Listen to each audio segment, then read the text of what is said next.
So, I'm going to be doing something a little different today. I am so excited because I love Paul Selig.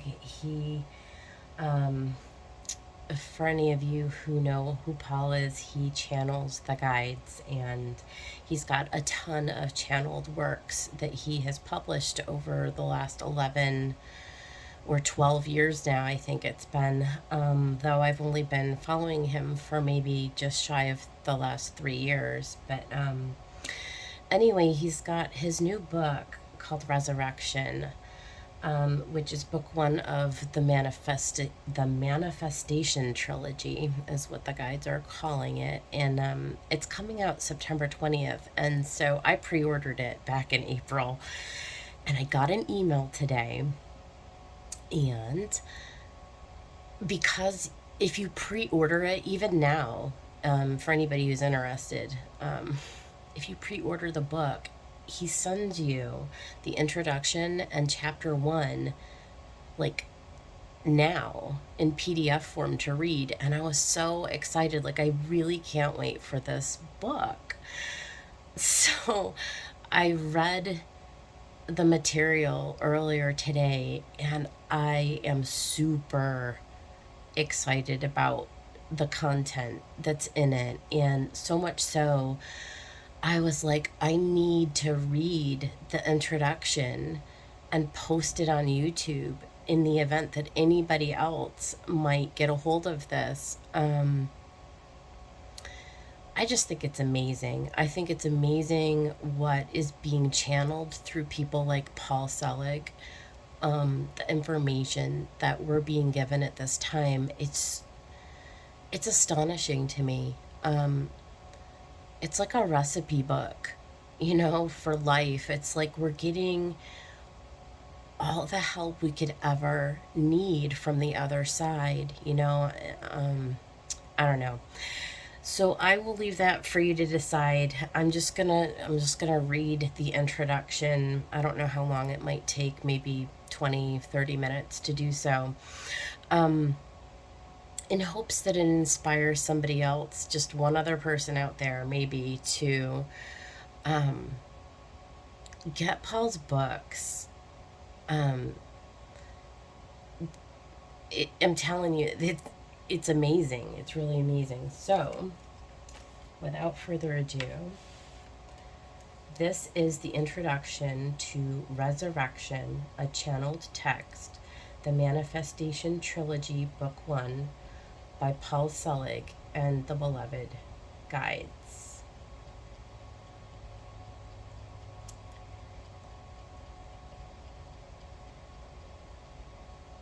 The following are the unedited scripts of channeling sessions conducted by Paul Selig on Maui between July 22nd, 2021 and September 11, 2021, before students in online and in-person seminars and a small online group convened to receive this dictation.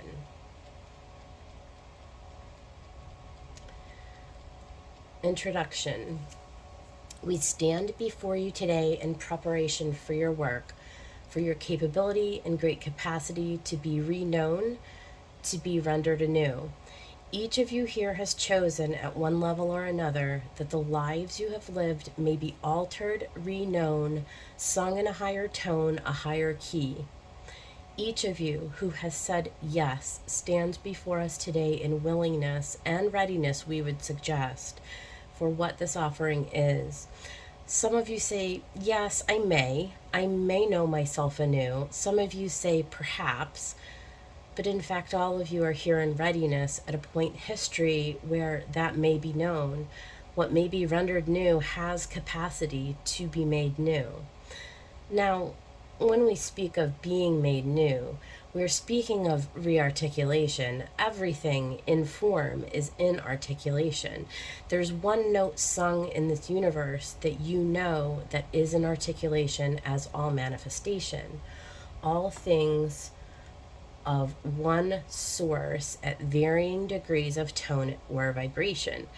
The manifestation of humanity, the idea of who and what you are and the name you have given yourselves, is being made new. is in fact being altered and lifted, we would suggest, to a higher octave, a higher intonation. The vibration you hold is always in coherence with the reality you will find yourselves in. And the co-resonant reality you have chosen, with its highs, lows, and in-betweens, is being altered by your presence. Underline those words, friends, altered by your presence. Humanity itself has chosen this. You cannot agree to what you are or who you have been, but the collective has agreed to make a new choice. We would suggest a high choice, to release an idea of self that has been known through fear, known through contention, known through aggression, to be reknown in what we will call the upper room, which is a higher octave of resonance, a collective field where indeed all things are made new. To be re-articulated or made new is an active being. It is less a thing done than an agreement made, as the field you hold is lifted and altered by agreement in energetic accord. The resonant field you hold today, wherever you may sit, is in coherence with the resonant field of all things that you see and experience. When one is made new, one is reknown or reclaimed at a level of vibration where what you claim into being, the world you see before you, is also changed. How is it changed, you may ask? We've said this many times, but the denial of the divine, the great problem humanity has faced, can only be rectified from a higher level of alignment. What you deny God in, you align to in fear. Now, to deny God in something is simply to decide that the idea of God, or the presence of God, or the tone, which is indeed God, cannot exist somewhere. And by your decree or your coherence with that claim, you shut yourself from the divine in the way that we say you do. What you put in darkness calls you to the darkness. What you deny, the divine claims you in that darkness, or at least the shadow of it. The template of reality that you've chosen to learn through, claimed in fear, and joined by each of you through collective agreement, has chosen to shift with your presence as the activator. Now, as you begin to know who you are, what you are, and how you serve, the field you hold is indeed altered. It is lifted. The transmission of your field, or the coherence the field holds, claims into being that which is like a chord, A-C-C-O-R-D, or a chord as on a piano. The coherence of the true self, which we will explain later, is that which is of God, because the true self, as you cannot deny the divine. When you stop denying the divine, you claim a new level of alignment, energetic coherence, wherein all things indeed are made new. Now, the idea of being made new is confusing for most of you. You think it means you pretend you weren't who you were yesterday, or that your problems are gone, or you are lifting all things to your idea of heaven. In fact, to be made new or rearticulated is the presence of the divine operating as and through you that calls into being that which is of like accord. The body you have is the body you hold, but the body you hold is in a new coherence. The energetic field you hold is still present, but aligned in a higher template. Now, the idea of a template must be understood. If you understand that there is an organizational system operating here, and that the true self as you that knows who and what it is an organizing aspect of the being you are, you can also understand that the being that you are in this higher way is in coherence to a reality that has its own laws and rules. We have taught the kingdom in prior classes. We will reference it here quite often. But the kingdom is the realization of the omnipresence of the divine manifest as all things, exclusive of nothing, inclusive of all, the divine as all things. When all things are re-seen or reknown as of God, the manifest world that you've experienced yourself through is indeed altered. Its intonation is changed, and what was known in fear can indeed be made new or seen anew as it truly is, as of source. Some of you ask us, what does it look like? What it looks like is yourself in a new way of being. And the world you perceive, the world before you, is the world you see without the emblazoning of fear claiming you in light coherence. In the upper room, which is the doorway to the kingdom, all things are of God. And the fear you have known cannot express because the vibration of the upper room cannot hold the kingdom in fear.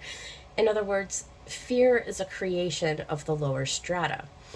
When you move beyond it, or are lifted beyond it, you begin to claim a world in coherence with it. And the coherence of the divine cannot hold fear, because fear is the denial of the divine, and that is what it has always been.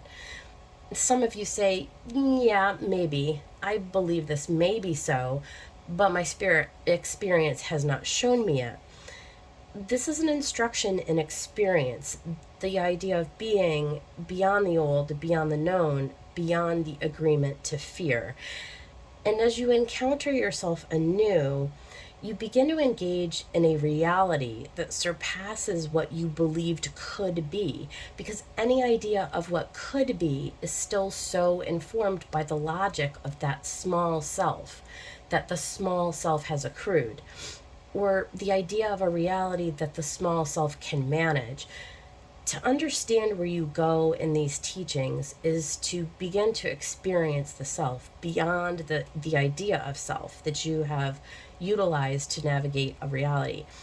It is to become the self who knows who she is, what he is, and how she serves.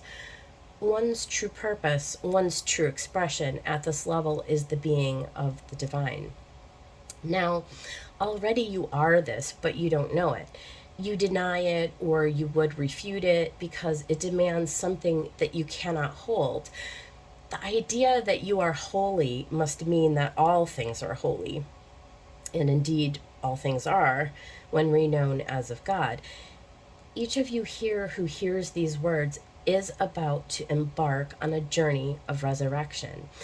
And the mandate of resurrection is the reclamation of all things that have denied the divine within the self, yes, but also within the world.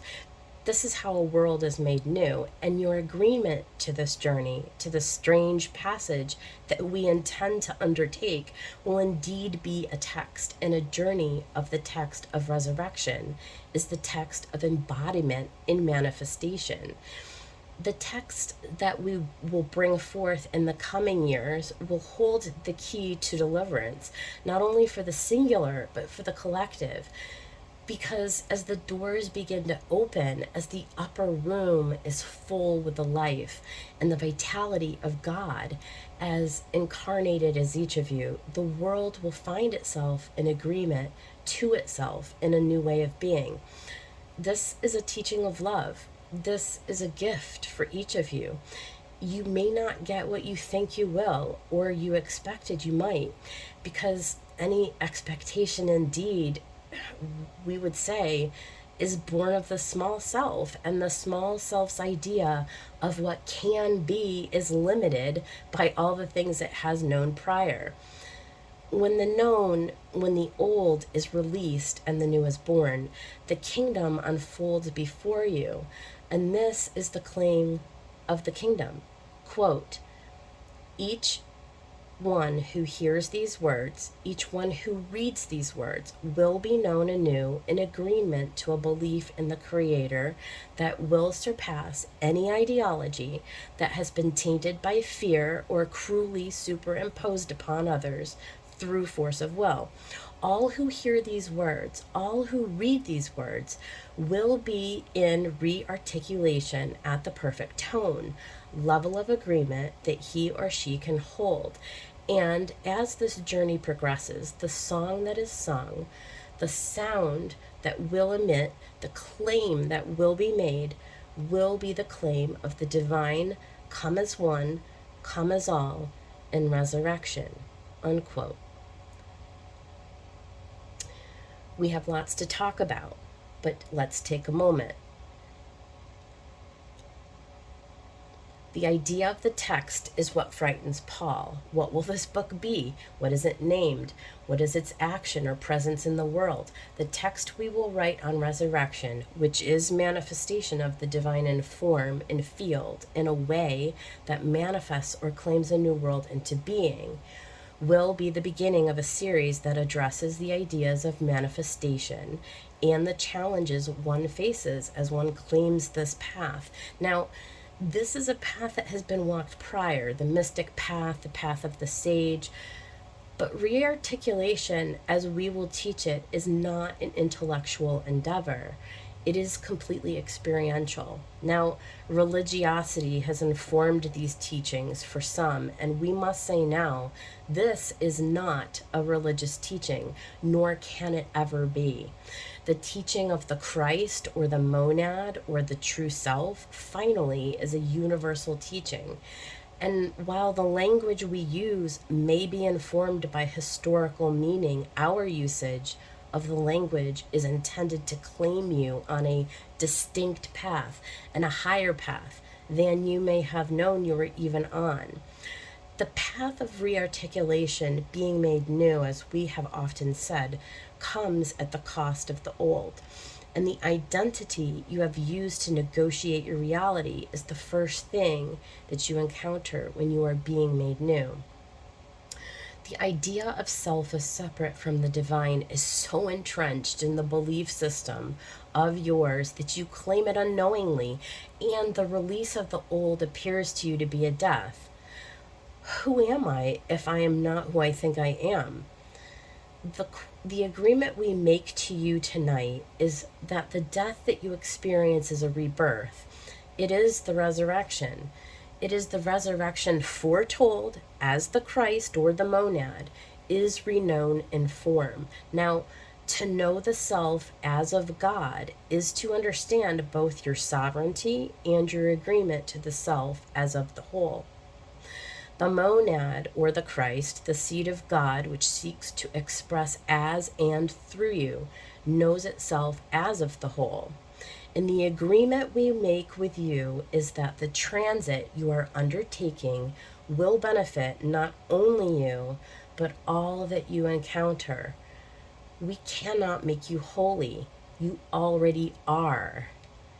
But you have forgotten your divinity, and while we remind you in words, we are amply aware that the only way to reach you is to know you, realize you, as you, and what you truly are beyond the small self's idea of what is possible. The texts we have offered thus far have indeed been a system of alignment through energetic attunement to reknow the self beyond the old template. But to come into the new template, manifest in the upper room in adherence to the agreements that align here, must in some ways be its own teaching. The world before you, you see, is in fragmentation, and the fragments themselves all hold ideas that are known through history. The release of these ideas and the history that claim them is a challenging passage, because what it means is that even the fabric of reality as you have comprehended it can and will be reknown, because what stands before you all in such a time of change is the gift of change, the new, and the release of the old, the passing of the old, that which cannot be held in the higher octave of alignment that you have now come to. The splintering of reality, the factioning you see, is actually the product of fear. And fear will always tell you to fear your brother, fear God, fear yourselves. The action of fear is to claim more fear. And a world in fear is a world at war with itself. But you cannot lift to the light without this passage. You cannot deny your creations, those things that have been hewn in fear, recreated, made so from a template of fear. Now, what is fear but the denial of the divine? And the claim we offer you, behold, I make all things new, will claim fear and lift it to the high octave of the upper room, where it may no longer be enacted upon. The attunements will be giving you, some old, some new, are all ways of renegotiating the self that you have known as it embarks on this journey and reclaiming the world that you are in and encounter to and with through the alignment you now hold. Understand, we said now hold. The gift of these teachings has and always will be a reclamation of the energetic field through attunement in the high octave where you may begin to know the self anew. They transition you one after the next to an alignment that you have not held prior. Where you stand today before us, yes, is an awareness of your potential, even the supposition of it. But where we will take you, as we are allowed to teach as we wish, is to the mandate of the divine. Quote, it will be so, God is, God is, God is, unquote. The recreation or recreation of the body to be sung in a higher tone, the reclamation of the energetic field to receive you in your true sovereignty and the awareness of what you do, how you be, how you enact this being in agreement to your fellows, which we will call service, will be present here, but from the perspective of the upper room. For the new student, we will say this to you. We teach in a one-room schoolhouse. Every student is met where he or she sits. And the agreement we make to you tonight is not only will you be met, you will be known. And to be known is to be realized. And we sing you into presence, which is what we will now do. We will call you forth before us, and as we witness you each, the fields that you hold, inclusive of the masks you have taken to know yourselves in these lifetimes, we will release you from the idea of self that has stood in the way of the divine as you receiving itself in an agreement to its mastery. The divine as you know who as you knows who he is, knows what she is, knows how she serves, and its liberation, its full expression, its resurrection is the song we sing to you now. You may say this after us if you wish.